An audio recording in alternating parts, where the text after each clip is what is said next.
Lesson number 15, scheduling, film scheduling, production board, strip board, coming up with a cost-effective shooting schedule. You know what it's really about? It's getting organized. I'm sure you had a lot of people and celebrities tell you, I'm sure you've been to seminars that said organization's very important. Organization's very important.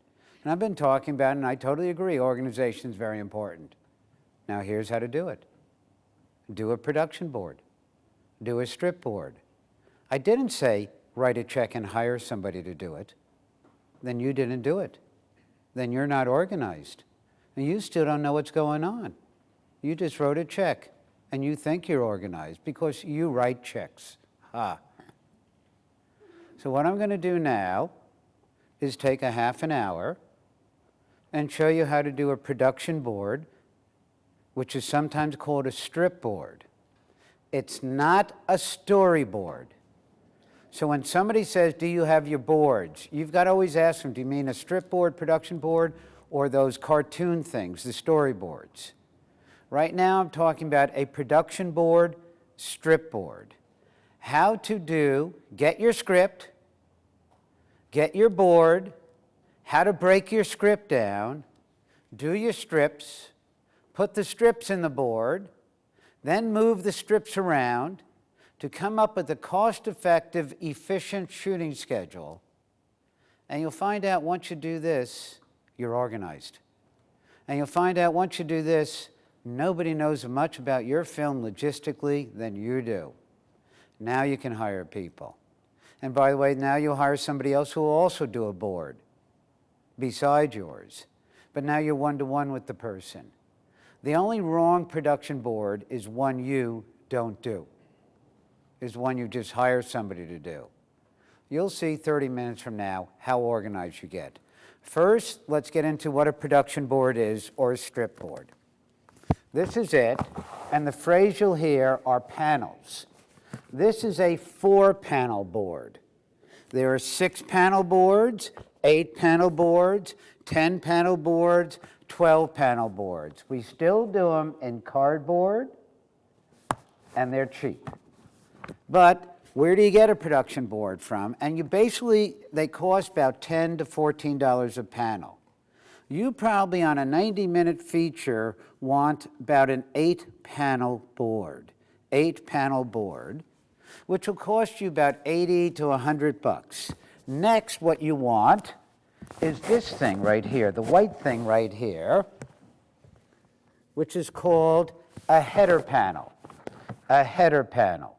The header, H-E-A-D-E-R. Next, what you want, see these things in here, the strips? You want packets of strips. You buy packets of strips like this. Red, yellow, blue, white, and black/white. You buy them in packets, about 50 strips. Where do you get the boards from? Where do you buy them? Well, Enterprise Stationers has them for sale. The Writer's Store has them for sale. And my site, webfilmschool.com, has them for sale. They'll eventually, once you buy the board, all the strips, and the header panels, get ready to spend about $120 to $160 for this cardboard. So now you know what materials you need and where to buy it. If you want to buy a computer program for it, the computer program, Movie Magic Scheduling, it only costs 700 bucks. I made that as a joke, but that's what it costs, $6.99. So let me show you what to do for that thing that's $6.99. And by the way, if you buy the computer program to do it for you, what do you think? It does it for you? What do you think? You just buy a computer program and then you take your script and you slide it into the slot and you hit the button that says schedule? What do you think? It's somebody in the computer's reading and making decisions? So you're going to do the same that I'm about to tell you to do right here. The only thing that's nice about those computer programs for scheduling is they print it out. It looks scientific. And when you go to an investor and you got a production board printed out on a computer, how can they argue for not being your act together, etc.? But you still, whether you buy the computer program or you just do it by hand, Here are the steps you're going to go through with your board. And you understand what the materials are now to get the board.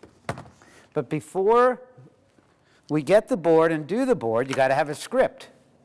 What we're getting into now is film scheduling and coming up with our shooting schedule. And what I'm going to do is take you step by step through these 11 steps.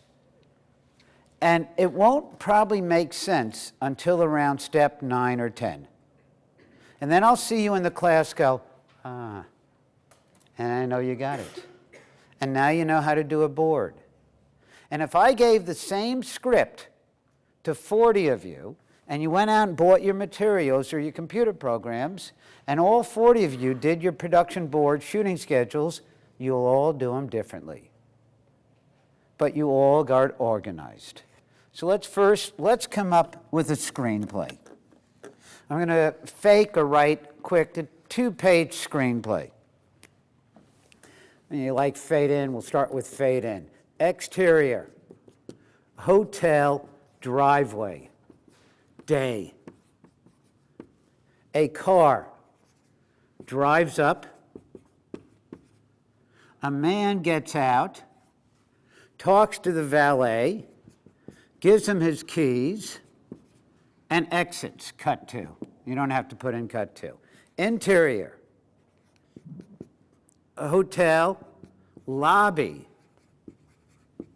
day. The man, who we now know his name is John, from this dialogue they had there, John goes up to the desk clerk and gets the keys to room 405. They talk for a while. Interior, 4th floor, hallway. John has the keys to room 405 in his hands. Second page of script. Interior, room 405, day, the room, the door. John puts the keys in the door. Noise, there's somebody yelling inside, it's a woman. Interior, the door opens up, room 405, day. In the room, oh, there's the person, we now know it's Mary. And John goes in and starts talking with Mary, and they have a real vicious argument. Exterior, hotel, driveway, day. John, very nervous, goes out to the valet. Give me the keys, I gotta leave, I gotta leave. Gets in his car and drives away, real quick. He's uptight. Interior, room 405, day. Mary is lying there, decapitated. How can you laugh at that? That's not funny. She has no head. It's one of the films. I like those films anyway. There's a 2-page script. Let's say you got 90 to 120 pages. Let's break it down now. Let's get organized. So let's do the steps now. Step number 1, familiarization. You're going to read the script, but you're not going to read it for artistic performance and does it flow and do you laugh and do you cry. You're going to read it now for logistics. Exterior hotel driveway. Oh, damn, we need to get a hotel. It's outside. Car pulls up. What type of car is that? How many other cars do we need? The man. Okay, what clothes is he wearing? Valet. That's a prop. That's an extra. Keys. That's another prop. We got to get that. Oh, okay. Atmosphere people. How many people do you want out there in that atmosphere? Okay. Interior, hotel lobby, day. Oh, we need some more people. You're going to try and use the same people you had outside to have them come inside? I think the audience is going to see that pretty quick and go amateur right away. Oh, there's another 10, 15, 20 bodies in there. Desk clerk. Oh, we got to get him. That's another uniform we got to get. Oh, there's another prop, the keys to 405. We got to rent another room. Another location, room 405, hallway, going down here. Oh, there's a special effect, the decapitation, how we're going to do the blood, how we're going to do the prosthetics on that. That's how you read it the next time. not art, logistically. Familiarization. After you do that, step 2. What you have when you write your script, it's what's really called a reading script. It was written for somebody to read it and laugh out loud. You don't put in camera angles, shot numbers. Stop trying to dazzle us in Hollywood that you think you know how to make a film by putting in shot numbers and angles and we sees and the camera moves into a close-up and all that dribble. You just write a script that when we read it, we love it.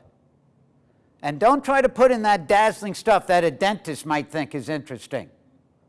We know how to do that stuff. We'll do it later on. We'll do it later on when we really know the locations and we know who a director is. Right now, you just want to write a script that we read it. When we read it, we love it. No camera angles. Don't play director when you're being a writer. Don't put in shot selections. Don't put in this dribble like we see, fade in, cut to, dissolve into. Just write a good story, will you? With very little going left to right, mostly down the middle. So now you have a reading script. And what we really do in the decent budget industry is we take the reading script and we retype it into what's called technically shooting script format.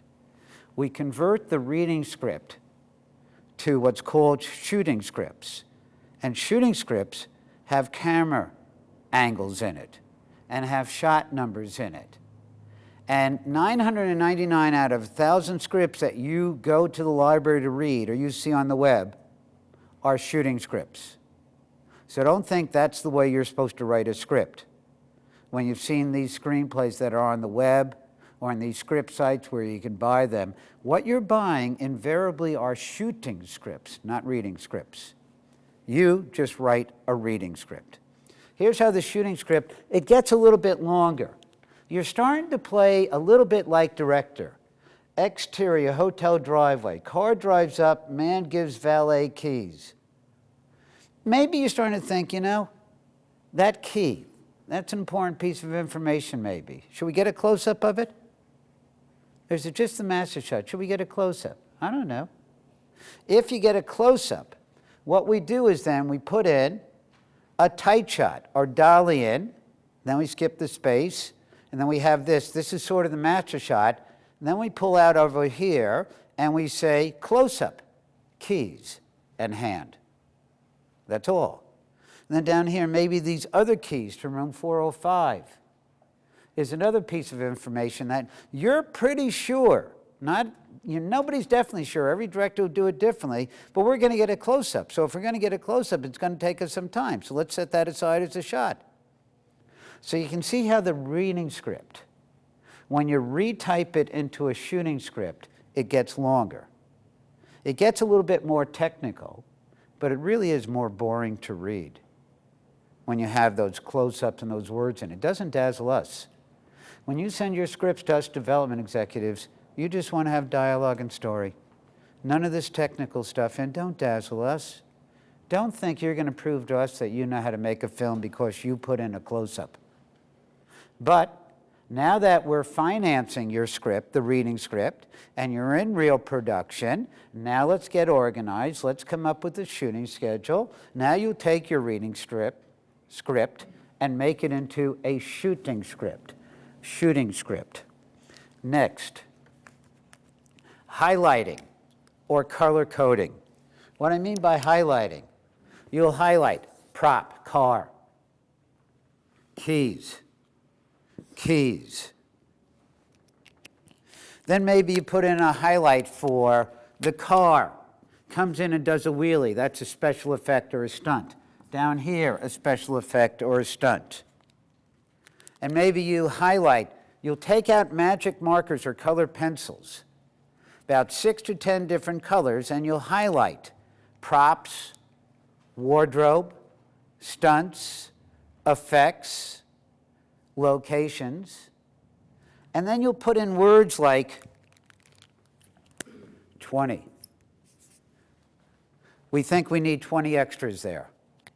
And you'll highlight that by color coding. It jumps out of the script. That's step 3 in your shooting schedule.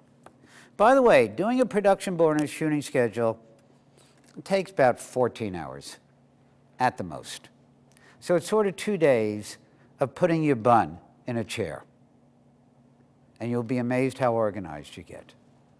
Step 4, line it out. Line it out. Here's what I mean by lining out. Remember, we've converted the reading script now to a shooting script.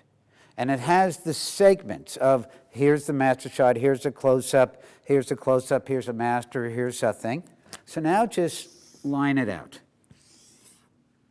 Right under or right above the exterior, interior.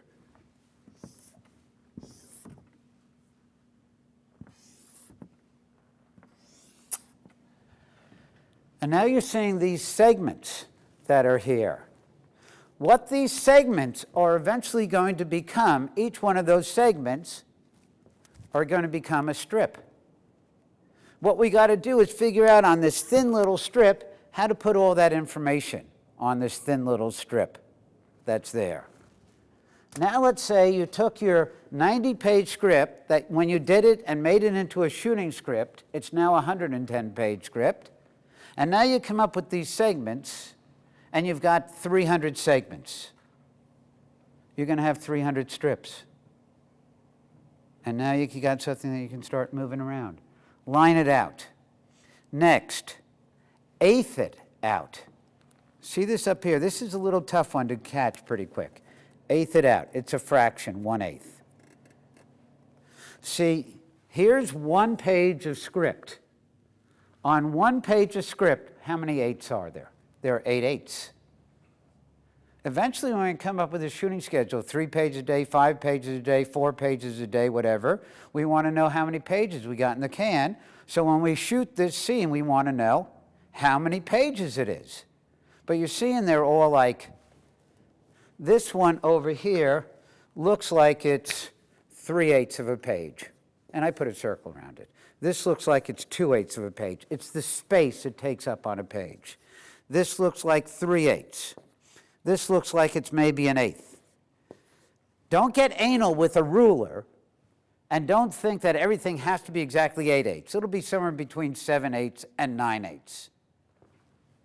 Maybe this is 2/8 of a page in space. This scene right here is 5/8. This is 1/8. Everything is at least 1/8. 1/8. Eighth it out. Now you know each shot. If you get the shot, which is on the strip, how many pages it represents. You line it out, then you eighth it out. Now, let's category it out. By categorying, what you do is you bring out 4, maybe 6 pieces of blank paper. Let's take our 4 pages of blank paper.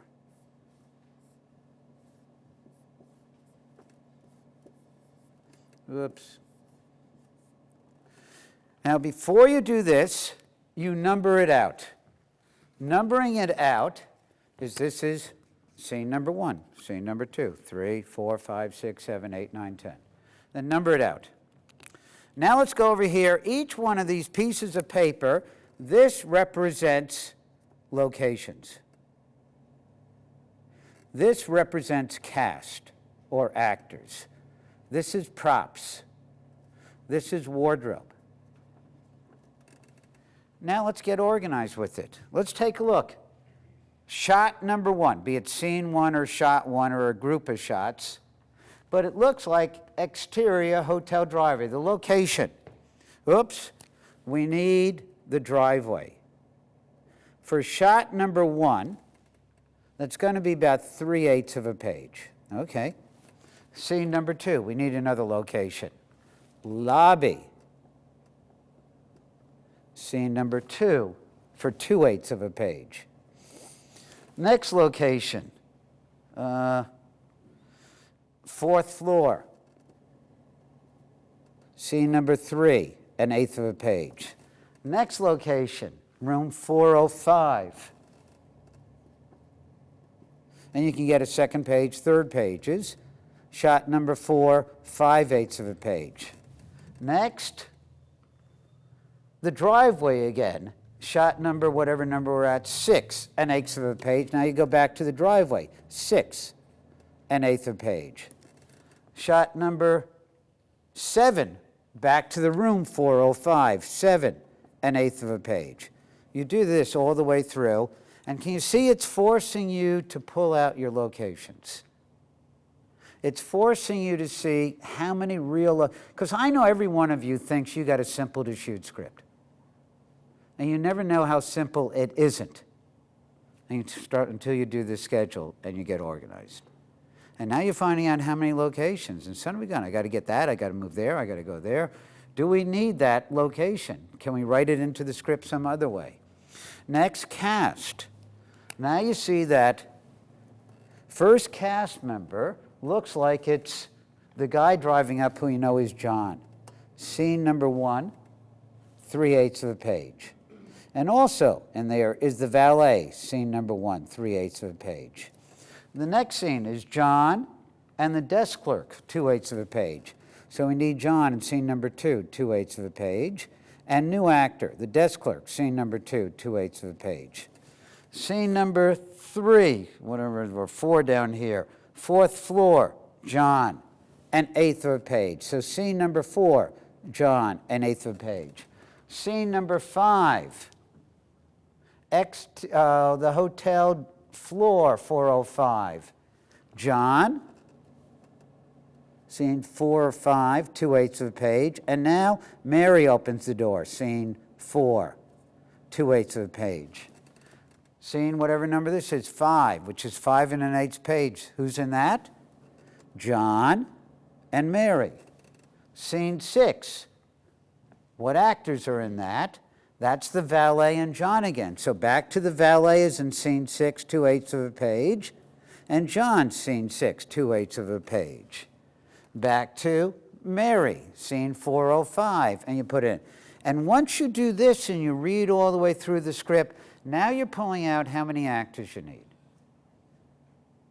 And now you also have a little understanding of which actors in the most scenes or shots. It doesn't mean they're the star of the film, but it's making you get more organized on the number of bodies you need.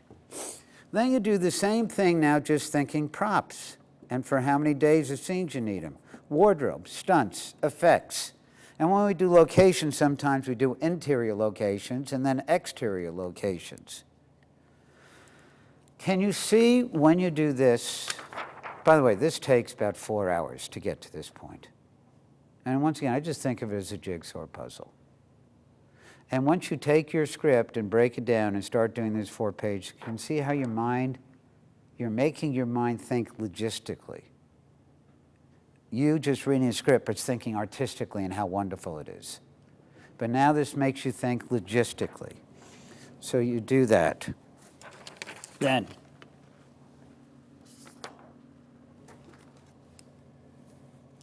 now take a look.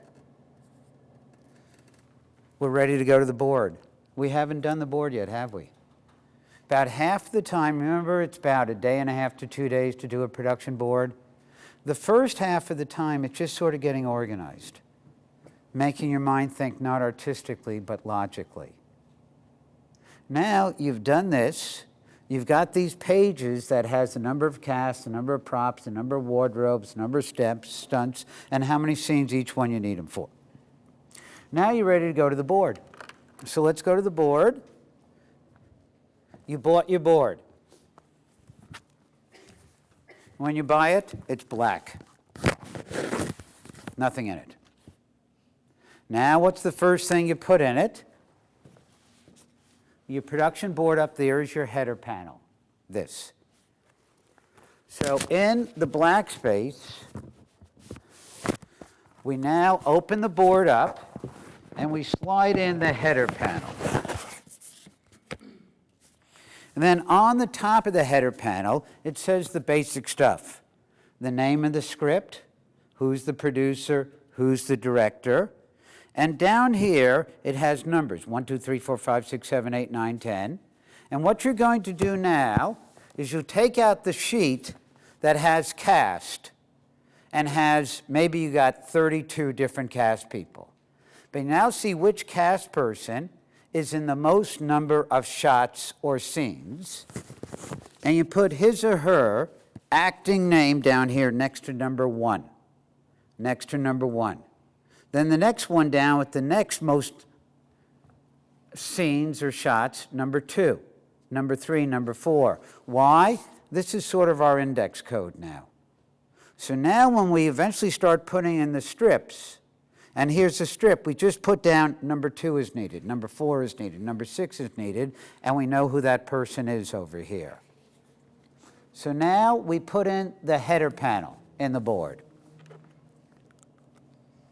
And we fill in the header panel with the names that we got from the logical order from doing the breakdown in the categories. Now, step number 8, we fill in the strips. Remember I told you, get a bunch of different color-coded strips, blue, green, white, yellow. Why? Each one of those colors represents the 4 to 6 variables of what we're going to be shooting every day. Here are the big 4 variables. Every shot is either interior day, exterior day, interior night, or exterior night. We have 2 others in there. Every now and then we have a sunrise or a sunset shot that we got to put in. But as soon as you put the strip in, by the color of the strip, when you look at the board, you know right away if it's interior day or interior night or exterior day or exterior night, just by the color of the strip. So now you take exterior day. What color code strip? You pull out a strip. Maybe you decided nobody knows the law on what color you're supposed to pick. It could be yellow, it could be blue, it could be white. Everybody's sort of different. There's no rule, but it's usually yellow, blue, or white. So maybe you pick out a yellow strip, and next to the header panel, put in the yellow strip.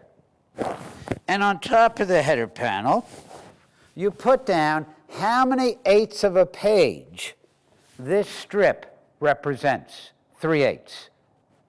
Then, down here, we pick the corresponding numbers of the people that we need for that scene. And we put color coding down there for letters for big props or special effects or stunts.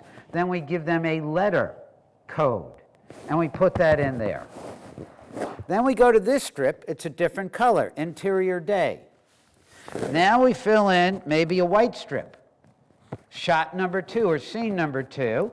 We put in a white strip that stands for interior day, and on the top we say it's hotel lobby, so we know the exact location of interior day. On the top we put in 2/8, so we know how many eighths of a page it represents, and then we put the information down in whatever the code is, the number letter, of what props or what people are in it.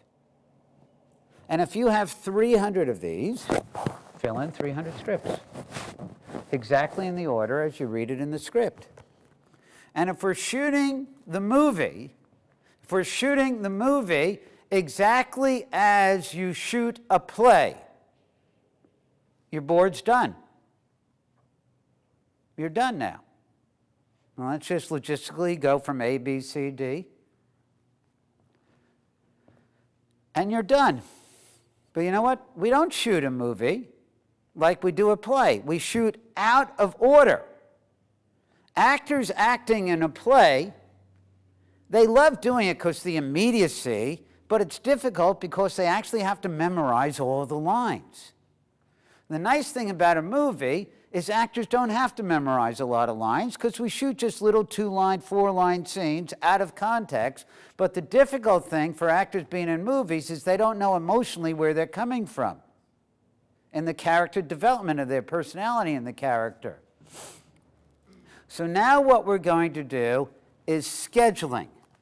We are going to rearrange the strips in the proper order of the way if we shot it exactly in order. Which I don't know if this is true, but it's sort of not fair. There was a movie a while back, long time ago, that got the actors Oscars. It was a wonderful movie, Rain Man. But it was shot, I've heard, I don't know if it's true, it was shot exactly in the order as they read it in the script. So it wasn't fair giving Oscars to those actors that were in Rain Man, comparing their performance exactly as if it's a stage play to actors that have to act out of context. But then that was never brought up. So what we're going to do now is start scheduling. Here are your first scheduling parameters. Our board is now filled in, 8, 10, or 12 panels with 100, 200, 300, 400 strips in exactly the order as we read it in there. And you see the white strips, the blue strips, the yellow strips, etc. And if we shot it exactly in the order as you read it, then the board's done. But we're going to rearrange for scheduling. Now, put your head up there. Here are your scheduling parameters, and here's the exact order in which you think. Our first scheduling parameter to be efficient is locations. Now, you pull out that category breakdown pages, and you see the word locations, and you see what location has the most shots or scenes in it. Maybe of the 300 strips, 180 strips are going to happen at the hotel. So what we do now is we pull 180 strips out from the board, just their cardboard, we pull them out, put them on the desk, and we push, after the header panel, the other 120 strips down towards the end. And now we pick up the 180 strips that take place at this location, and we put them back in the board. Reason? Once you go to a location, you never want to go back again. Why? No, they don't want you back again. That's one of the reasons we found out, but really it's for scheduling efficiency. Let's say your script, page 1 and page 2 is at the hotel downtown LA, and page 3 is at the airport, LAX airport, and page 4 and 5 is at the hotel downtown LA. So how do you think you're going to shoot the film? You're going to go, okay, everybody meet me at the hotel downtown LA, here's instructions, here's how to get there, here's how to park, and everybody comes there and knows where to park, and then they shoot. We shoot page 1 and page 2, good. Everybody in the trucks now, load up the trucks, let's drive, let's get on the Santa Monica Freeway, down the San Diego Freeway, let's drive to the LA airport, here's where we park, get out of the trucks, let's go into this terminal, we got the rights for the terminal, let's go get page 3. Let's get in the trucks, okay, we got page 3, good. Let's get back in the trucks now, let's load up, let's go back down to LA, and now let's go do the, you can see that makes it stupid, isn't it? So the idea is, once you go to a location, get all the strips that take place at the location and shoot them. So, of the 300 strips, maybe 180 strips take place at the hotel. Put them together. Of the remaining 120 strips, maybe 40 take place at John's house in Burbank. So of the remaining 120, pull out the 40 that take place at John's house. A little out of order now. Push the remaining 80 strips down and put the 40 strips after the 180 strips at the hotel, John's house, Burbank. From the remaining 80 strips, maybe 35 strips take place at a bar in Beverly Hills. So from the remaining 80 strips, pull out the 35 strips that take place at the bar in Beverly Hills and move the other 45 strips down. Of the other 45 strips, maybe 20 take place at this apartment condominium. And then from the remaining 45, you pull out 20 strips and push the other 25 down. And of the 25 strips, maybe 18 strips take place at this location. And of the remaining 7 strips, 3 strips take place at this location. And of the remaining 4 strips, they're each one location each. And you go, do we really need that? Do you know what the logistics and the move of that's going to be for 1/8 of a page? Is that so necessary in the content of this story? But this is now, you're going to start thinking that. So, you take out first, rearrange the strips according to locations, to move as little as possible. Now the second thing you start thinking, cast. We want to hire actors for as short a time as possible. So within these 180 strips that take place at the hotel, and right now we're guesstimating that that's going to be 5 shooting days. Of those 5 shooting days, it looks like we need actor number 32 on shooting day 1 for 1/8 of a page, shooting day 3 for 1/8 of a page, and shooting day 4 for 2/8 of a page. You want to hire the actor for 3 days? Or do you want to put those 3 little scenes, 3 little strips together, so you'll hire the actor for 1 day? So now within each location, You rearrange the strips according to hiring actors for as few days as possible to get more efficient. Casting. Next, you start thinking day and night, interior and exterior. First, let's start thinking interior, exterior. At this location, now let's take all the exterior, and the strips are colored, so it makes it a little easier to pull it out. Let's take all the exterior day strips at this location and put them here. We always try, whenever we go to a location, to plan shoot exterior first, then go interior. Why? Because we don't know what the weather's going to be like 6 months from now. So if we plan exterior and we get to the location and it's raining, we can go inside and do interior and hope that the weather changes the next day, and then we shoot exterior day, bright, sunny.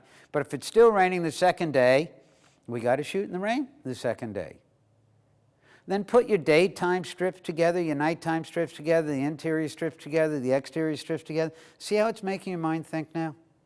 See how it's making you getting organized, and you're thinking about every one of these little problems, these little situations that you didn't think about right now is what blows your film apart in the middle of the shoot. Why didn't we plan for that? How can I not think of that? Oh, my goodness. You didn't do a board. And then I used to have directors say, oh, I hired somebody to do a board. Oh, you didn't do a board. No, I hired. Oh, you didn't. No, I hired. And then I just go, I'm an employee. Okay, fine. Now, the shoot. Here's the interesting thing. Now we're going to get down to the final periods. How long's the shoot? Now that you've got your board filled in and the strips rearranged according to locations, according to actors, minimum days, interior, exterior, day, night, use of props for as little days as possible. Now you bring out this little black strip with the white top, the black strip with the white top. Now you bring out the black/white strips. And let's say your guesstimate is that you have enough money for a 5-week shoot, 25 to 28 shooting days. Or maybe you say you got to get a shooting schedule of 4 pages per day. So now you put in the black strip right after the header panel, and then a white spot up here, you put in shooting day 1. Remember what's on the top of each of these strips? An 1/8, 2/8, 3/8, 4/8, 5/8? And your schedule is 4 pages a day, isn't it? So add up these eighths until you come to, if it's 4 pages, 32 eighths. And then that's shooting day 1. Then put in another black strip, and in the white part, you write down shooting day 2. And then you go through the strips. It could only be 2 strips, it could be 30 strips. But you count up the eighths until you come to 4 pages. Then shooting day 3, shooting day 4, shooting day 5, shooting day 6. Now you know what you got to get scheduled each day. Now you've done your board. You've rearranged it to be cost effective. You know what you got to do every shooting day. And now you're assuming that everything in the universe is available to you whenever you want it. That's not reality. So now the final thing is availabilities. You're going to find out that in your board, you have actor number 13, who's a name actor, and you want him for shooting day 6. But he's not available on that day. He's only available on shooting day 8. And that's his schedule. You got a good deal with him. So you got to take his strip and move it to accommodate his or her availability. And it hurts. It's not being efficient anymore. And maybe you got a film permit to shoot in Manhattan, New York City during the St. Patty's Day parade. And that's like a $100 billion set you can't manufacture. And you actually got a legal permit to take 5 people, a small crew, and 1 actor to go shoot in there. And St. Patty's Day, whenever it is, what is it, March 15th, 16th, 17th, March 17th, I think. But according to your board, it's efficient to shoot at March 14th. You're going to call the mayor of New York and say you got to change the St. Patty's Day parade to accommodate our efficiency for May 14th or March 14th? No. This location's not available. This person's not available. This prop's not available. And if you hadn't have done this board, every one of these things would have definitely closed your shoot down. It would have been a total, not even fiasco that day. Nothing got accomplished. Nothing got accomplished that day. So now let's go back, and I took you through doing a production board, strip board. Now I took you through doing a production board, strip board. And you've got this filled in, 8, 10, or 12 panels. You know how many people you need, what you're going to shoot on every day, when you need the person, when to move around town. And you thought through all those availabilities, and you got all those problems in your head sort of worked out. I guarantee you there'll still be a lot more problems during the shoot. But this gets rid of 90% of them. There's still going to be Murphy's Law pop up, things that you can't know, weather conditions, an actor comes and gets into a car accident, there are ego problems on the set where it's not working, etc. But can you see what happens if you do a production board, strip board yourself? You take your script, sit down for 2 days, break it down. Now you know how many locations you need, how many actors you need, what about the props, what about the wardrobe, how many days, we're going to move from here, we're going to move to there, we're going to move around. Can you see how it gets you to be efficient? That's your shooting schedule. Now, let's come up with a little bit more paperwork. Remember, this segment is about scheduling, film scheduling, and doing a shooting schedule. And this session is also about being organized. So you can see how this, doing a shooting schedule, preparing your production board, is getting you organized. You're not organized, it's starting. After you do your shooting schedule, then do your storyboards. If you're wealthy and it's a decent budget thing, hire the artist to do it for you. If not, and I really don't want you to hire the artist to do it for you, I want you to storyboard it yourself and start directing each scene with the panel and with a pencil, with rotten art, and do all the storyboards, then write the script to the right, the dialogue to the right, storyboarding. And then you're going to start thinking about each scene with Mary and John fighting in here, and you storyboard the panel. You'll see how to do it in the room with maybe 3 shots. Instead of you just walk in the room 7 shots. And now you'll start thinking about, in this room, I need a clock ticking. I need something else. I need some other prop. Your head's thinking more into it. So first, storyboarding. And of course, in organization, location scouting. Will you please tell me how you do location scouting until you do a shooting schedule? You know how many locations you need?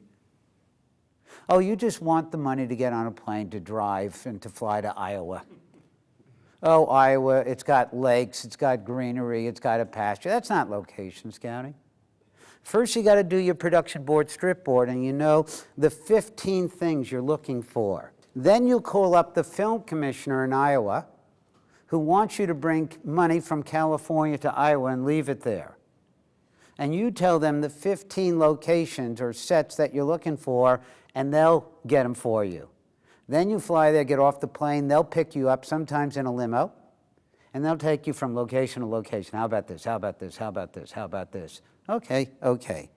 Next, in organization, please do your releases. As soon as anybody comes to the set, actors, before their head ever gets in front of the camera, before they say a word, sign the release. If they don't sign the release, which is basic a contract for hiring, but you have the rights to their voice, their face, their image for whatever, for the rest of the life of the universe, you're in trouble. You're not going to get E&O insurance. Down the road, you're not going to get E&O insurance if you don't have the releases. Because if I'm the distributor, I want to distribute your film, but get E&O insurance, now you go to an insurance guy. And the insurance guy looks at your film and sees interior hotel lobby day and sees 10 people there. They're going to ask for the 10 releases. They'll actually count them. Did you get your paperwork together? I hope you have your paperwork together. Get your releases together, your paperwork together. Next, the 2 biggest forms that you really need are your production report and your call sheets. Your production reports and your call sheets. If you are getting financing from a distributor or a network or a production company, they're going to finance you. Go make the film. Do you think they just give you a check for $100,000, $500,000, $1 million, $2 million, $10 million and say, could you come back with a movie in 6 months? They want to know what's going on every day. If they're giving you that money, don't you think if you were giving the money, you want to know what's going on every day? So at the end of every day, you got a person on the set who's in charge of paperwork. It's usually the AD, assistant director, along with the production manager. And by the way, if you want to be a director, here's a big mistake most people make coming to Hollywood. They become an assistant director. An assistant director is a dead end of just doing paperwork and forms. And it rarely ever leads to being a director. If you want to be a director, get a little bit of money, go get a digital camera and start shooting. That's the only way. The assistant director learns how to do paperwork and fill in paperwork at the end of the day and actors' time cards. So, paperwork at the end of the day, a production report, it's a form that has a lot of squares in it, and it looks complicated. But really, this form at the end of every day is faxed back to the financing company who's financing the film. And we'll see what time you showed up, what time you got first shot, what time you broke for lunch, what time you started shooting in the afternoon, what time you finished today, how many scenes you got shot, how many pages got covered, and how many feet of film went to the lab. And we can now figure out we're not stupid, all us coat and tie people at the studio. I know you think we're stupid, that we don't know anything about making film and we're just people that write checks. I'm terribly sorry. We're quite intelligent. And I'll find out if you're on schedule and if you're on budget by the production report. You can fudge it for a day or two, but by 3 days I'll find out. So that's the production report. But wait. Most of you are independent filmmakers. So you really, in a way, don't have to do a production report because it's your own money. But if you're getting money from the studios, you'll fill in the production report. But here's a piece of paper, paperwork form that you must do every day. Totally imperative. The call sheet. C-A-L-L-S-H-E-E-T. Now, 2 months ago in pre-production, we guesstimated it's going to be a 5-week shoot, 25 shooting days, and we said every day, here's what we're going to get accomplished. That's great. Now, let's get into reality and start shooting. And by the end of shooting day 1, we didn't get a couple of scenes. By the end of shooting day 2, there's probably another shot you didn't get. But you're still at the same location. But at the end of every day, what I'm letting you never know where you're going to be shooting on shooting day 13, even though you planned for it 2 months ago, until midway late in the afternoon on shooting day 12. Then you really know. And it's still sort of a 95% guesstimate. So late in the afternoon, around 4 o'clock on shooting day 12, the assistant director, maybe with the production manager, gets the production board, sees what was supposed to be covered today, then checks to see what we really got done today, sees what we plan to shoot tomorrow, and probably changes it some. And now fills in the call sheet around 4:30, 5 o'clock that states what location we're going to be at tomorrow, what scenes we're shooting tomorrow, and it will have a call time for every actor and every crew person, and directions. Now it's 5:15, 5:30. We got to photocopy this sheet because we want to give it out to every actor and every crew person on the shoot so they know what we're doing tomorrow. Now it's 5:30, 6 o'clock, and a lot of places in the world, if not every place in the world, it's rush hour traffic. I don't care if you're shooting in Burma, the 2 water buffaloes are backed up right now. So now you got traffic, and now you got to get somebody over to Kinko's to photocopy, to get 50 sheets to come back to give everybody in the crew and the actors so they know where to come tomorrow. And now you come back and you get the 40 sheets of the call sheet and you give everyone out to the crew. By the way, the crew, remember these guys who have been working 18 hours a day, 4 days in a row? What do you think they do with this piece of paper you give them now? They just roll it up in their pocket and throw it in the back, or it's garbage. If they sneeze, they'll use it as a snot rag. So invariably, we do a lot of goofy things to try and get these hardworking people to look at it. We say if somebody's name is spelled wrong and you discover whose name is spelled wrong, you get $10. You know, something to get them to read. Now they read it. Now the hair person, the makeup person, the prop person, the wardrobe person knows what we need for tomorrow. It is now 6 o'clock. Now, all of a sudden the wardrobe person says, wait a second. That wardrobe wasn't called for until 4 days from now. It's still at the dry cleaner at the seamstress. It's 6 o'clock at night right now, and it's rush hour traffic. I can't get it. And you just go, I know you're good. I know you can do it. I don't know how, but you're amazing. You'll find a way. Please help me. And I don't know how they always do it. But now they got to get their act together for tomorrow. Even though we got our act together a long time ago, it changes, it changes, it changes. You're sort of getting a vicarious feeling of shooting a film again, aren't you? And now I'm not talking numbers. I'm not talking dollars and negotiating the deal I'm giving you. And I'm not just talking how hard and how long you work. I'm talking about organizational skills. Somehow I found out that if you don't do a shooting schedule, it's chaos. The shooting schedule is the first step on getting you organized. You know how many days you need, how many props you need, how many locations you need, how much moving around. Oh, this is going to be a problem. This actor isn't available on this day. This restaurant that your friend said they'll give you to shoot isn't available on this day. This bar is not available. So you got to rearrange it. And then during your shoot, make sure you do your call sheet every day.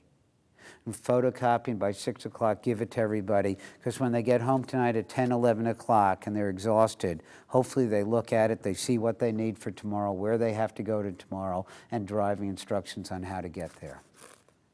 And that's getting organized. Now you know how to get really organized. It wasn't glamorous, was it? It wasn't romantic about festivals, awards, Sundance, Toronto, Cannes, let's get an Oscar. Let's get a 3-picture deal. How do I get an agent? But I don't know how anybody makes a film without doing this. When I teach in other nations, I'm shocked they don't do production boards. Up until I started teaching in London about 15 years ago, and up until me yelling there, you can't buy a production board in the nation. France, I don't think, still doesn't have them. Japan has no production boards. Germany has them. Germany does have them. Germans have them. But can you see how to get efficient now and organized? We know how to do this in Hollywood. I know you think we don't know how to make a film and be efficient. This is it.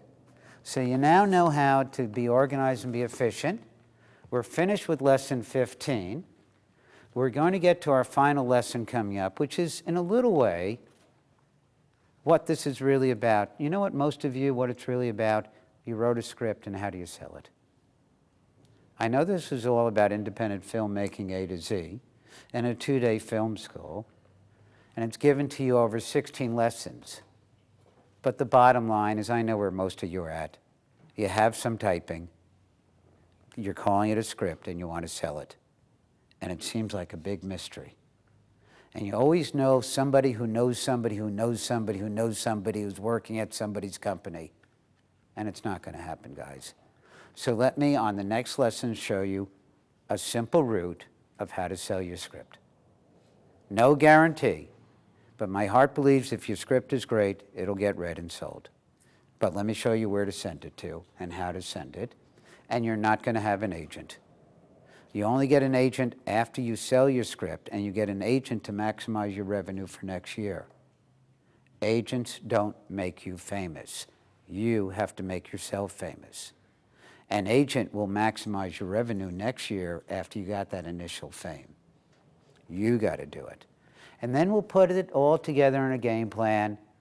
You know how to make your first film, market your first film, and be rich and famous. So right now, lesson 15 is over. In a moment, we'll get into lesson 16, which is selling your script, part 1, but the bottom line, the game plan of how to get rich and famous, fame and fortune, and there's nothing wrong with it. God wants you to be rich and famous as long as you do good things with it. So God bless and happy filmmaking, and come back for lesson 16.